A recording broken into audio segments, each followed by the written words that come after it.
Chicken কষা বা চিকেনের ঝোল এগুলো ছাড়া যদি অন্য রকম কিছু রান্না করতে চান তো এই রেসিপিটি একবার ট্রাই করে দেখতে পারেন। নমস্কার, আজকের রেসিপি হলো চিকেন ভর্তা, সঙ্গে থাকবে গরম গরম রুটি।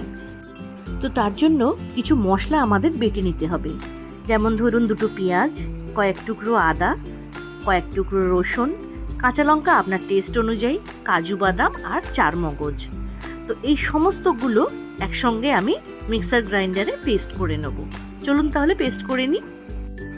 এই মশলার পেস্ট যত স্মুথ হবে তত কিন্তু এই রান্নার টেস্ট বেড়ে যাবে।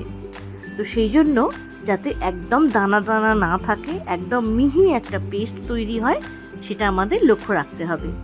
তো একটু জল তো দিতেই হবে। দেখুন পেস্ট আমি কিন্তু তৈরি করে ফেলেছি আর আপনাদেরকে দেখিয়েও দিচ্ছি, একদম স্মুথ হয়েছে। এবারে কড়াইতে 1 কাপ জল বসিয়ে দিলাম গরম করার জন্য। তার মধ্যে চিকেনের যে সলিড পিসগুলো হয়, ব্রেস্টের পিস, সেই রকম কিছু পিস আমি এখানে দিয়ে দিচ্ছি। চিকেনটাকে একটু বয়েল করে নেব। তো ঢাকা দিয়ে রেখে দিলাম 4-5 মিনিট। এবারে সেদ্ধ করে রাখা চিকেনগুলোকে আমি একটা পাত্রে তুলে নিচ্ছি। কিন্তু এখানে মনে রাখতে হবে 5 মিনিট সেদ্ধ করলেও 15 মিনিট কিন্তু ঢাকা দিয়ে ওই ভাপেই রেখে দেব, তবে কিন্তু খুব ভালো মতো সেদ্ধ হবে। তো এবারে 2টো কাঁটা চামচ নিয়েছি। এইবারে চিকেন পিসগুলোকে একদম ছোট ছোট করে টুকরো করে নেব। এই শ্রেডেড চিকেনগুলোই কিন্তু আজকে আমাদের চিকেন ভর্তাতে লাগবে। তো এটা করতে একটু সময় লাগবে, আমি সবগুলো করে নিয়ে ফিরে আসছি। দেখুন সবকটা চিকেন কিন্তু আমি একদম ছোট ছোট করে টুকরো করে নিয়েছি। এগুলোকে এবারে রেখে দিই। কড়াইতে একটু রিফাইন্ড অয়েল দিলাম 4 চামচের মতো, 2টো শুকনো লঙ্কা দিলাম, একটা তেজপাতা দিলাম।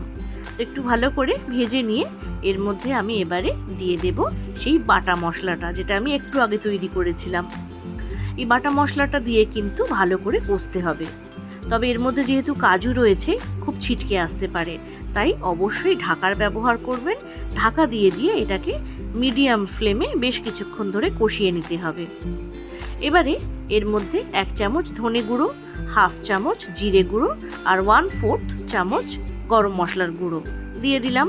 গুঁড়ো মশলাগুলোকে দিয়েও ভালো মতো কষতে হবে, যাতে কাঁচা পেঁয়াজ, রসুন বা আদার গন্ধটা না আসে। তো এইভাবে মোটামুটি মিনিট 5 ধরে কষে নেব। কালারের জন্য একটু হলুদ গুঁড়ো আর একটু লঙ্কা গুঁড়ো দেব। এরপর দিয়ে দেব পরিমাণ মতো নুন। এগুলো দিয়েও আরও একবার কিন্তু নাড়াচাড়া করে নেব, এবং এটা কিন্তু যতক্ষণ না পর্যন্ত উপরে তেল ছেড়ে আসবে আমাদের কষতে হবে। এবারে এর মধ্যে চিকেন যে স্টক করেছিলাম, যে জলের মধ্যে চিকেনটাকে সেদ্ধ করে রেখেছিলাম, ওটাকে কিন্তু ফেলবেন না, এখানে কিন্তু অল্প একটু দিয়ে দেবেন। আমি হাতায় করে 2 হাতা দিলাম। এই রেসিপিটা কিন্তু খুব বেশি গ্রেভি হয় না, একটু গা মাখা মাখা হয়। তো 2 হাতার মতো দিলাম। দেখুন ছিটকে আসছে, এটা কিন্তু ঢাকা দিয়ে রাখতে হবে, ঢাকা দিয়ে দিয়ে কষতে হবে। এবারে যে শ্রেডেড চিকেনগুলো রয়েছে সেইগুলো এর মধ্যে দিয়ে দিলাম, দিয়ে ভালো করে একটু নাড়াচাড়া করে নেব। চিকেন যেহেতু আমাদের এখানে একদম সেদ্ধ হয়েই রয়েছে, তো রান্নাটা কিন্তু খুব বেশি সময় লাগবে না, শুধুমাত্র মশলাটা কষতেই যা সময় লাগে। তো শ্রেডেড চিকেনগুলো দিয়ে একটু নাড়াচাড়া করে নিই। সামান্য একটু চিনি দিলাম, দিয়ে একটু ঢাকা দিয়ে দিলাম। এবারে ঢাকা খুলে নিলাম। মিনিট 5 পরে এর মধ্যে কাসুরি মেথি 1 চামচ আর ঘি 1 চামচ দিতে হবে।